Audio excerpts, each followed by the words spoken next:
So welcome everybody to the first of our deep dive sessions, and this session is on unmetered supplies, and it is part of this series of design playback sessions that we've been started undertaking over the last few weeks. Just give you a quick overview of the session. So these deep dive sessions are to give you the opportunity to probe some of the lower levels of the design on specific topics. We're expecting this session to go for between 60 and 90 minutes, depending on how many questions there are and level of engagement. So I've already said this particular one refers relates to unmetered supplies, and we'll respond to any of the questions and queries you have. And so on that, can you please submit your questions via Slido? So if you go on to slido.com and use the passcode hashtag MHHS. So by the end of today's session, we're looking to give you a better understanding of the design for market-wide under market-wide half-hourly settlement for the unmetered sites, and we'll provide the link to the slide pack at the end of the session. Any questions that we get via Slido, we'll also log those and provide answers as a Q&A, and we'll also issue to those to you as attendees of today's meeting.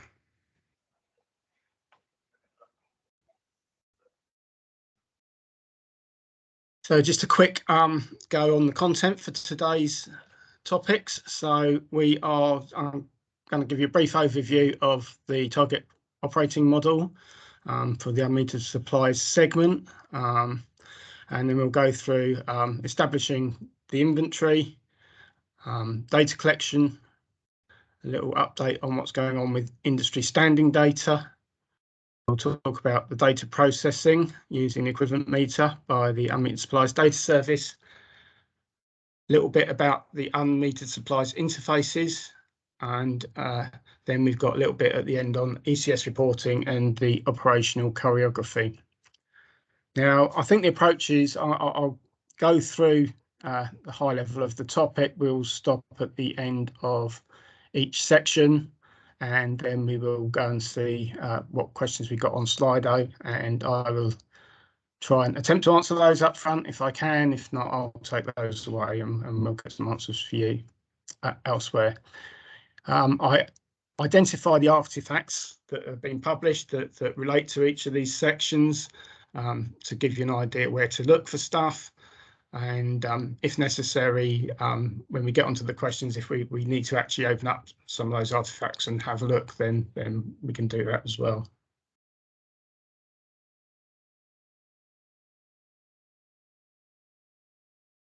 So first subject was the overview for unmetered supplies. So the bit in the red box there is the section that we're talking about today. So that is what we call the unmetered supplies segment, and it starts at the top there with the unmetered supplies operator, who have the interaction with the unmetered supplies customer. We've got this rebranded role, which is in the current market known as meter administrator, which will be rebranded the Unmetered Supplies Data Service. And at the bottom, we've got the BSC Central Services there, and they will also be providing industry standing data. So some of the data that underpins the calculations undertaken by the Unmetered Supplies Data Service will now be held in that industry standing data. But we will be publishing flat file versions on a hosting platform as well, so that external parties can also get their hands on that data if you're not receiving the industry standing data direct. So what's really changing here? I guess the key thing, if you look at it, is we no longer have the pass-through that we have in the current arrangements, where the meter administrator would pass the calculated data to a half-hourly data collector, and then onto a half-hour, and then they would pass it onto the half-hourly data aggregator before that aggregated data is submitted to settlement. So under the TOM, we've cut out both of those handoffs. So the data effectively will come straight from the unmetered supplies data service at metering point level, so per MPAN, and the BSC central systems will then process that for all the settlement calculations. So that is one distinct advantage of the TOM over the existing half-hourly process. It also removes some of the issues that we see in the current non-half-hourly market. So one of the issues we currently get in the half-hourly market is that the unmetered supplies operator provides an EAC to a non-half-hourly data collector, and they again pass that on to the non-half-hourly data aggregator for onward processing. Now, one of the issues in the current non-half-hourly market is that sometimes that value issued by the unmetered supplies operator does not match that value being held by the non-half-hourly data aggregator. And hence, for a number of years, Elexon have been operating a material error monitoring process where we get both of those sets of data from the UMSO and the non-half-hourly data aggregator and have to compare them and resolve any issues. So that is one of the big advantages that we see over the existing non-half-hourly process as well. I'll just stop there. Kevin, have we got any questions on? Have we received any? I know we had a preliminary one which I could answer. Did you want to read that out? I'm actually looking after the questions today, and I wouldn't worry too much. We'll push most of the questions to the back of this session, if that's okay. But we can take the first question that we've got, which is, if suppliers are now responsible for UMS DS appointment, does this preclude consumers from their own appointments? If so, will there be central comms? Right, so the answer to that is basically the suppliers have always been responsible for the actual appointment of the meter administrator to the MPAN and registering that in the registration service. However, in the current half-hourly market, the unmetered supplies consumer, customer, call it what you will, actually contracts directly with the unmetered supplies data service. Sorry, with the meter administrator. In the future, under MHHS, you can still do that. You can still contract with a meter administrator, and in fact, you need to contract with a meter administrator if you are operating any central management systems or PECU arrays, which both provide dynamic data directly to the unmetered supplies data service or meter administrator currently. So you would still have to have that direct relationship. So that is still allowed. However, lots of smaller customers, they're not going to have such devices because they may only have a handful of streetlights, and it will be the supplier's responsibility to provide that service and contract with an unmetered supplies data service. And under that contract, it will then also be responsible for appointing that unmetered supplies data service to the relevant MPANs. I guess one thing I didn't mention when I was going through this TOM diagram is if you see the orange highlighting around the unmetered supplies operator box, that means that's an LDSO, license distribution system operator provided service, and the blue shadow around the unmetered supplies data service indicates that that is a supplier procured service. If there are no further questions, Melanie, I'll move on. No further questions. Thanks, Kevin. Okay, so let's just go through the establishment of a UMS inventory. This isn't actually changing this process. However, there have been a few recent changes regarding data flows, which I'd like to highlight under this section as well. So the customer will provide the UMS inventory using the standard file format. If you want to know what that is set out in the operational information document, which can be found on the Elexon website. It's likely that will be reviewed in light of market-wide half-hourly settlement as we go forward, but there are no plans to change the standard inventory that is set out there.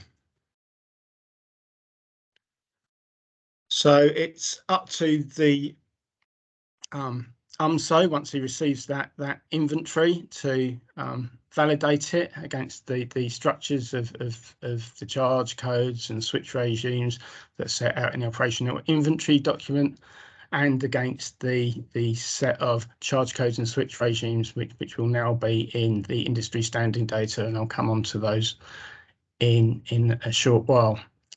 So the requirement to do that is set out in this document, MHHS METH 009, which is the UMSO methodology statement, and hopefully it will be fairly intuitive to you as to what's a method statement and what's a business process model as we go through those. So if you want to find out stuff about the UMSO, that is the document that you would need to look in. So once the UMSO has validated his inventory, he has to provide that to the Unmetered Supplies Data Service using this relatively new flow called the D388, which is the UMS inventory. If you want to see the structure in that, you can see it on the Electrolink site for the DTC. You can just go onto View Flows and type in D388, and it will show you the structure of that flow. Like I said, the UMS DS processes are set out in a separate method statement, that METH 004, which is the UMSDS, and that also sets out the functions of an equivalent meter, which is the piece of software that an Unmetered Supplies Data Service and currently the meter administrator use to calculate the energy for unmetered supplies. If you want to see the requirements on an Unmetered Supplies Data Service, then you can find those in the BRS, so that's Business Requirements 001, and that covers not only the UMSDS but the requirements for the other data services. So it's up to the UMSDS to validate that data on the 388, and if it identifies any issues with that D388 or any of the data items within that D388, then it can go back highlighting these issues on this on a D389, which is called the UMS response flow. And likewise, if you want to see the structure of a D389, it is set out on the Electrolink DTN site, and we'll be setting out all the reason codes that can be applied.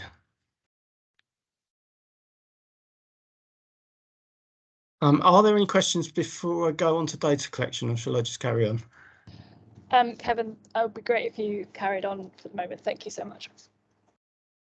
Okay, so off the back of that process, if you want to have a look at those processes set out, you can look in this artifact here called MHHSP BP04, BP identifying that it's a business process diagram.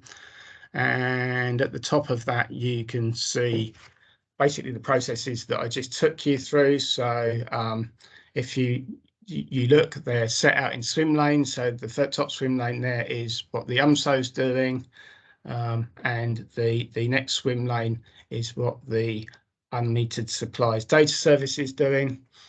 I know this is a little small, but I'll talk you through it. So they've received and validated, the UMSO's received and validated his detailed inventory from the customer, and he will process that into the D388 flow, which goes to the Unmetered Supplies Data Service, who will in turn undertake his validation. If there's any issues with it, it goes back on that 389 and it goes back round the loop until any issues all the issues are corrected with the inventory. If that's okay, that will sort of then go on to the into the data processing. The Unmetered Supplies Data Service is also collecting various bits of other data, so it will be collecting data on a daily basis from the photoelectric control unit arrays, which are arrays of 30 units, which have units which typically represent the photoelectric cells within the customer's region, and they will dial that up and collect that information, and that will also be fed through to the processing. Likewise for data from those central management systems, so they will be collecting event log data, and event log being the data flow which tells you for each piece of unmetered supplies apparatus when it switched on, when it switched off, and what the power level was, if it was dimmed, you know, what the relative power level was that it was was created by the dimming. You also see here on the third one, they will also be collecting the industry standing data, and obviously that will be used in those validation processes. So that's all I was going to cover on data collection. And quickly now we'll move on to industry standing data, since I just mentioned it there at the end. So if you want to understand the industry standing data, we've got 5 new entities, and they are set out, the structure of those is set out in this document, EDI, which is identity ISD entities, EDI 1021 ISD entities, and that shows the structure of those new entities in a similar format as how they are currently presented for market domain data. These entities will be populated with all the existing data that is in MDD and any new data that goes in there between now and go live. So we've got M9, which is the charge codes. That will be going in there. We've got the LED, generic LED equipment charge codes as well. Same structure as currently would be on the charge code and switch regime spreadsheet. We've got the switch regime spreadsheet. Again, we've tried not to change the structure. I guess one thing on the switch regimes, we are currently intending to retain the burn hours, although they're no longer required for the half-hourly calculation. We thought it might still be useful for customers who want to do like a rough estimate to potentially check their bills. But however, we will be providing some annual consumption values out of central settlement, which they may also be able to access. We've got the unmetered supplies variable power switch regimes. These switch regimes allow calculation for equipment that is dimmed to different power levels. And we've also got M13 there, which is the highways message sign indicator operating hours, and that follows a very similar structure to the current table that contains that data. And like I say, we'll be populating all of these tables with the existing data plus any new data that comes on. I guess what's missing there, so the motorway range charge codes, that's disappeared a little while ago. They're now all in the standard spreadsheet. And I guess the other thing that you're not seeing there is the non-standard conversion table. I think we took a view that the current charge load structure has been introduced for a number of years now, and people have had plenty of time to update their systems with the current structure, or they could keep a local copy of the 7-digit one mapping if they needed to. We certainly won't remove that spreadsheet for some time to come, but it's not going to form part of the future industry standing data. I'll keep cracking on unless told otherwise. So I'll move on to data processing using the equivalent meter. So for this, I think you need to look at 2 things. You've got the you've got the data processing diagram, which takes you through that, and you've also got the method statement 004 for unmetered supplies data service functions. So Coming off the last sheet, we've got the start point there in step 05, which is the equivalent meter validating and calculating the consumption, and then there will be a validation process for the outturn consumption. If there's any missing data, the unmetered supplies data service will be retrieving this load shaping data, which is calculated on a daily basis by BSC Central Systems, and it will plug any gaps using that data until it can make a better calculation. So presumably if it really has to default, it will. We've tried to prevent this happening by saying if an UMSO doesn't have an inventory in the first place, he can submit his best guess at it to try and prevent potentially a smaller customer being allocated a huge default consumption, even if that would only be for a temporary period. Once that calculation has been undertaken, then the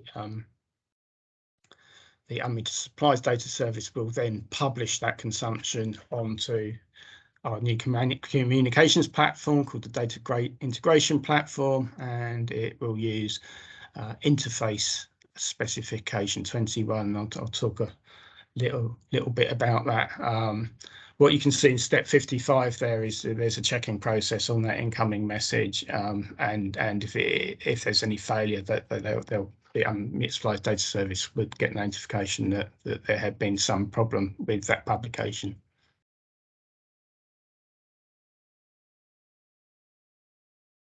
So again, moving on, if we just move on to the unmetered supplies interfaces. All the DIP interfaces are set out in this MHHS DES 138, which is the interface catalogue. If you look in there, it's a sort of spreadsheet format, and there are tabs along the bottom of the spreadsheet, and that will show you the interfaces. I've highlighted 3 ones here. So we've got IF033. This is the registration service request service appointment. So this comes from the registration service to the unmetered supplies data service in this instance, and the unmetered supplies service will either approve or reject it. Before this happens, the supplier will have notified that it wants to appoint that UMSDS to the registration service. The registration service itself will do some checks on that, so we'll check that it is for unmetered MPAN, otherwise it rejects straight back to the supplier before it would send this IF033 out. But assuming that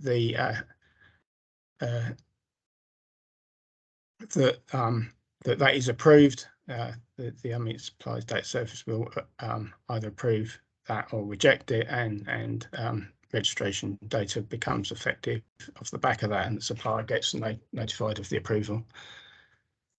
Energization status, currently we've got the 139s and things, so effectively the distribution business for unmetered supplies is in charge of the energization status, and it will set the energization flags and effective dates in the registration service, and the unmetered supplies data service will be notified on this IF008.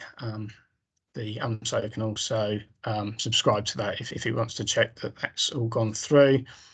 I guess the thing then is it's up to the UMSO to either submit a 0 inventory or the unmetered supplies data service to act on that notification of a change.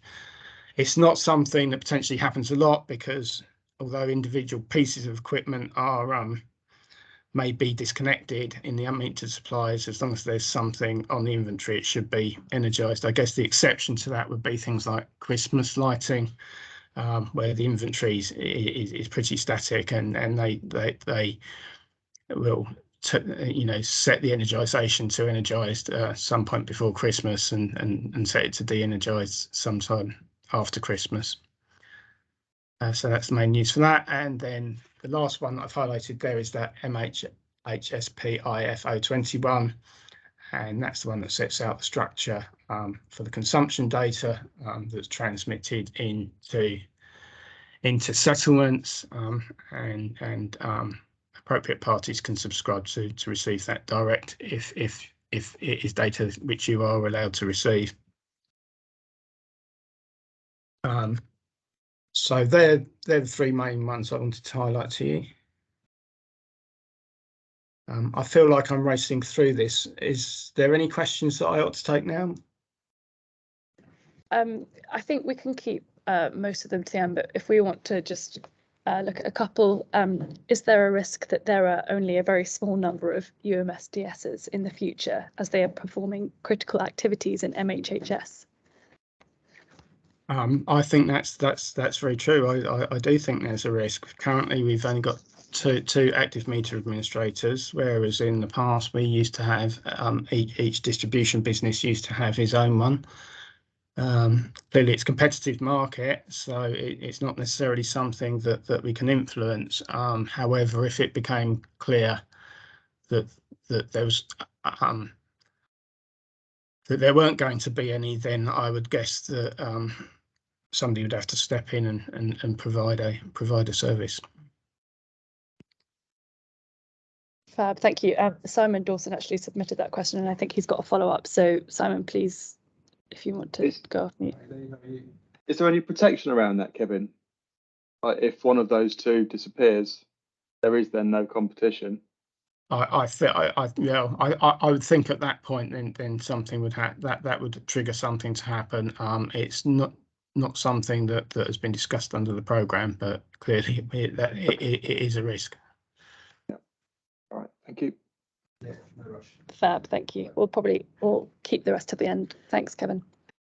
Okay, so we'll just move on to the Electron Central Systems reporting. That's what ECS stands for, Electron Central Systems. So I'll split these into two, but you'll see that there are two versions of the Electron Central System reports. There's a set of external ones, which is stuff that's going out from Electron Central Systems. There's also another one which says internal 3.0, so don't get confused between the internal and the external spreadsheets in the artifacts. And then furthermore, I split this into the DIP reports.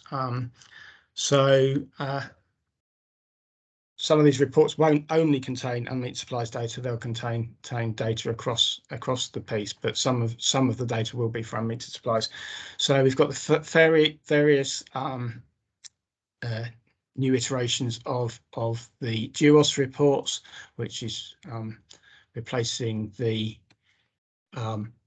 D30 in the current world. And currently the D30 does contain some aggregated half-hourly data. It's not just a half-hourly data flow. So there are various views of that. One of these is for embedded networks, and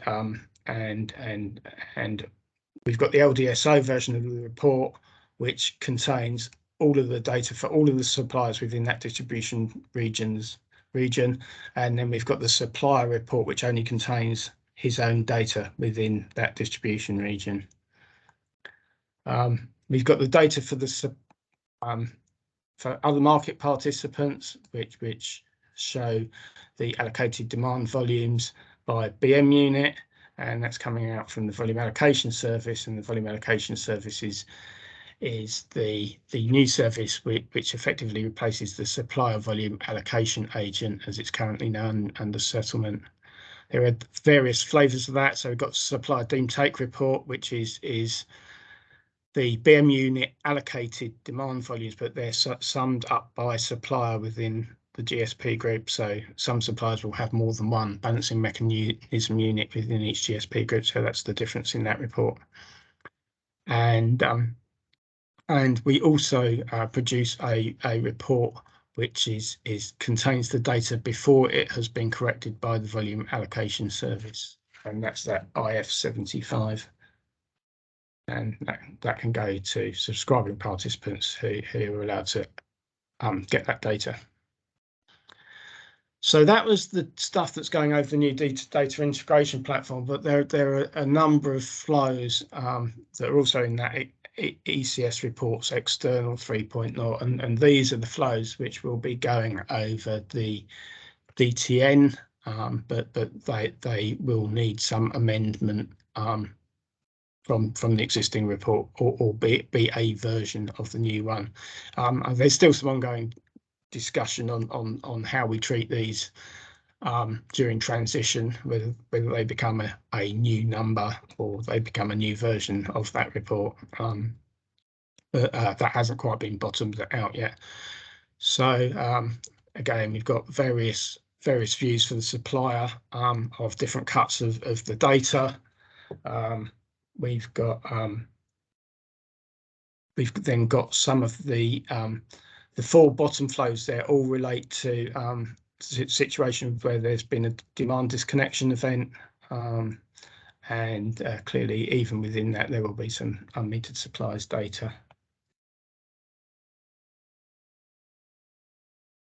Okay, I seem to have lost the operational choreography. Is the divider here. I need to go up. So what the operational choreography document is, this OC001 operational choreography, it's the document that sets out all the timing constraints. So we are introducing a new settlement timetable. So we're only having a 4-month settlement timetable rather than a 14-month settlement timetable, and we need to define the regularity with which that consumption data is submitted into Elexon Central Systems, and this is a document that sets out those timings and any SLAs on the parties, and you know, make sure that the data gets into Elexon Central Systems in a timely manner. So within that, you will see diagrams like this, which shows the timeline for data being submitted, and you can see here on the first star here it says this is the UMS data service is to publish the appropriate sets of consumption data on a daily basis. So the expectation is, as is current, that the data will be calculated by the UMS DS on day +1, and that data will then be published immediately, and Elexon Central Systems will have subscribed to that data and will receive that data, plus any changes to registration data. So that document is worth a look. It doesn't only talk about those initial runs; it talks about all of the runs up to 4 months. But this new timetable will not be coming in immediately. It will be coming in sometime after all the metering systems have been migrated to market-wide half-hourly settlement.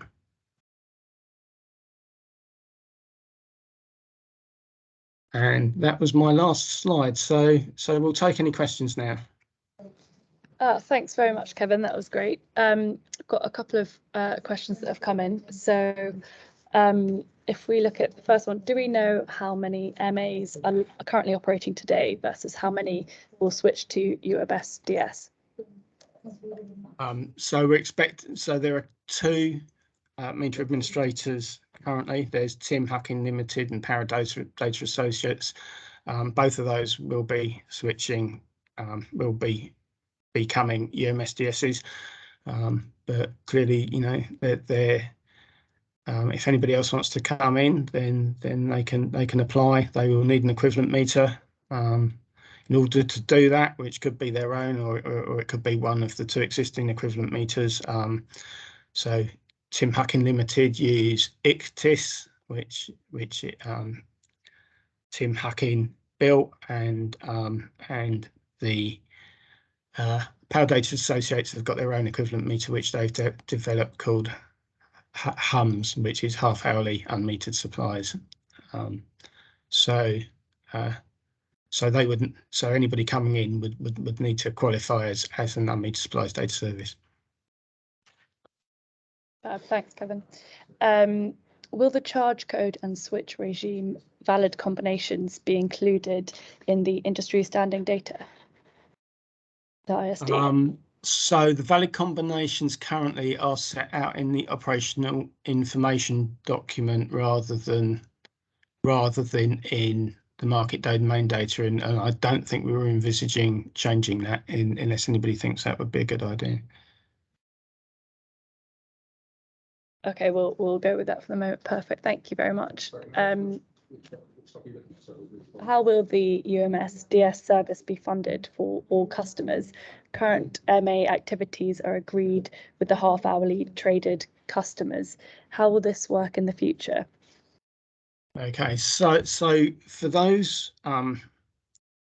larger sites that are contracted directly with the meter administrator currently and will be contracted with the Unmetered Supplies Data Service, then they will continue to pay for that service under the terms of that contract, and noting, you know, that contract is required for where you've got photoelectric control unit arrays and CMS systems providing dynamic data, because the USDS, as the MA currently has got to access that customer's systems to download data. Either they've got access to PECU array or they've got to FTP those event logs down from the customer system. So from that perspective, they will continue to pay the meter administrator, and the meter administrator will, or the Unmetered Supplies Data Service will fund itself via that mechanism for those customers. For the other customers, it's up to the supplier to procure the Unmetered Supplies Data Service for his unmetered customers, and we'll have to strike a contract with one or both or more UMSDSs to provide that service, and that's no different really currently than the arrangement in the metered world, where the supplier has to contract with a data collector, be that non-half-hourly or half-hourly, and a half-hourly data aggregator in the current world. So all we're doing is mirroring the arrangements for the rest of the market under Unmetered Supplies. Thanks, Kevin. That's really helpful. Let's have another one. Appreciate we can look in the operational choreography, but what are the key SLA changes for unmetered supply? I think the key one is that the data's got to be provided on day +1, but I don't think that is technically a change, because that is the way that it currently works. I think if you look in the operational choreography, it doesn't explicitly call out the Unmetered Supplies Data Service per se. It just talks about data services, regardless of the market segment within which they're operating. Thank you, Kevin. We've got one comment around, is the use of the acronym EDI in the naming convention advisable? Could it not lead to confusion with standard EDI, which is used in other energy markets? Perhaps that's one we take away to consider within the design team. Yes, yeah. Yeah, I'm not sure. I think the DI was data entity data items. So yes, I agree.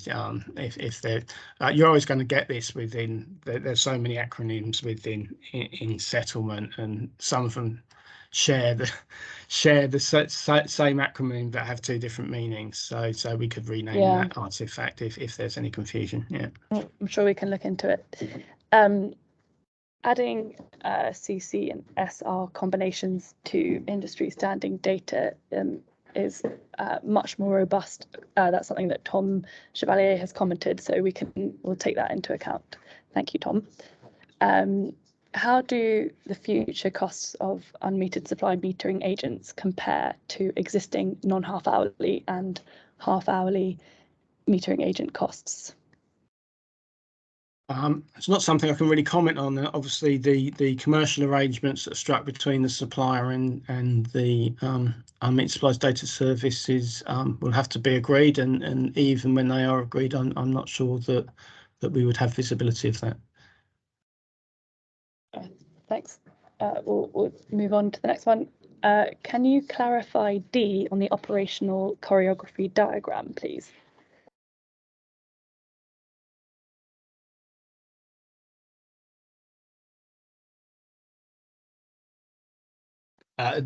D is the settlement date for which the settlement for which the data pertains.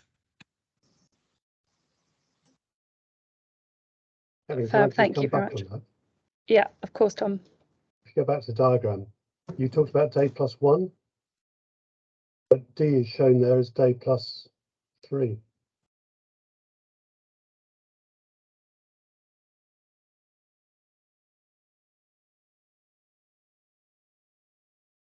Following D, sorry, might be my eyesight. Is that D there? Yeah. Okay, apologise. Sorry, this wasn't my document. I just made an assumption that D was D +1, but it looks like it is D +3, yeah, or D +2. Maybe that's one we follow up within the Q&A as well. Yeah. Which we, just to clarify, at the end of every session, we'll take all of your questions and we publish it in the wider MHHS design FAQ, and we'll be regularly updating that throughout the design playback sessions. Next question. The interfaces on the screen in the ECS reports are not contained within the interface catalogue? Question mark. Sorry, say that again. Looking at the IFs on screen, these do not seem to be contained within the interface catalogue. They should be in there. Kevin, Right. do you want me to? Sorry, it's Paul Pettit here. They're actually in two different documents, ECS reports external and internal, under subcategory interface specifications. There's an ERI Yes, 11B. Yeah, so Yeah, ERI 11B, these are the reports, and there's an internal reports, but the interface, these interfaces here are set out in the interface catalogue. So I think that may be where the confusion. Yeah. Yeah. Thanks, Paul. If we're moving on, what's the difference between the MHS IF 115 and the MHS IF 120?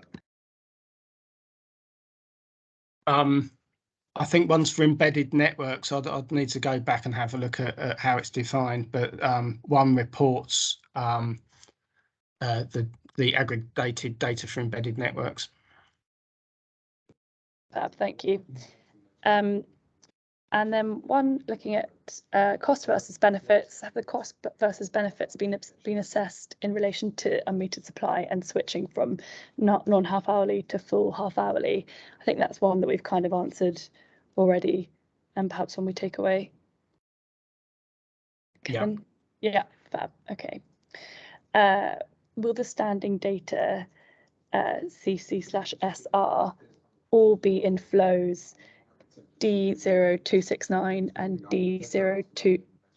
270. No, so the DTN flows will be replaced by it'll be replaced by a DIP flow which will tell parties where to go and look for the data once it's published. So there'll be a DIP flow that goes out. It says there's new ISD data and here is where you can access that data, and there will be APIs and mechanisms for accessing the bits of that data that you want. So if you only want to access the unmetered supplies data, you will just be able to pick up the unmetered supplies data. Fab, thank you. Will the UMZO need to re-qualify?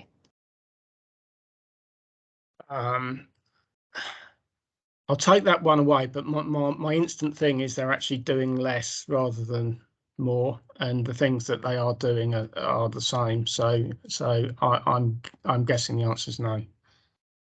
Okay, thank you. And then final question from Simon. Will the UMSDS system enhancements to accommodate market-wide half-hourly be accredited?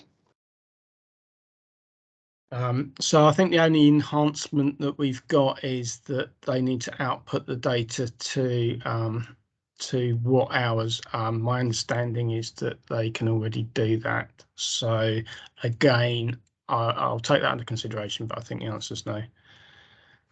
Perfect. Andrew, is there something you wanted to comment on? Yes, just in relation to the valid pairings, it's coming from the data service. As Tom has suggested, then presumably we need to remove any ambiguity in them. Currently, there are where there are pairings there, and as a rule, there are some with exceptions to the rule as well allowed. Yeah, Andrew, what I would do is I would encourage the UMSUG to look at those ambiguities ahead of this. I must agree, even when I look at that table, I get very, very confused sometimes as to what it's actually telling me. Yeah. Fab, thank you. We've just got one through about the UMSO. Would the UMSO not be using different system interfaces in relation to the requalification question? So the DTM flows that have been introduced are already introduced and have been introduced in June. So I wasn't expecting that there would be further changes required. Okay, thank you very much. I think that's it from the questions that we've got in today. So if anyone else has got any more, please submit them via Slido in the next few moments. Otherwise, we'll probably wrap up there. I think that's it, Kevin. Okay, well, thank you very much, everybody, for your time. I'll just stop sharing there. Yeah, thank you very much, everyone. We will be putting the slides and the recording up on the public-facing website and the collaboration base, and we will be answering all your questions in full in the design FAQ going forward. Thanks very much, everyone. Have a good afternoon, everybody. Thanks, Kevin. Cheers. Bye. Bye.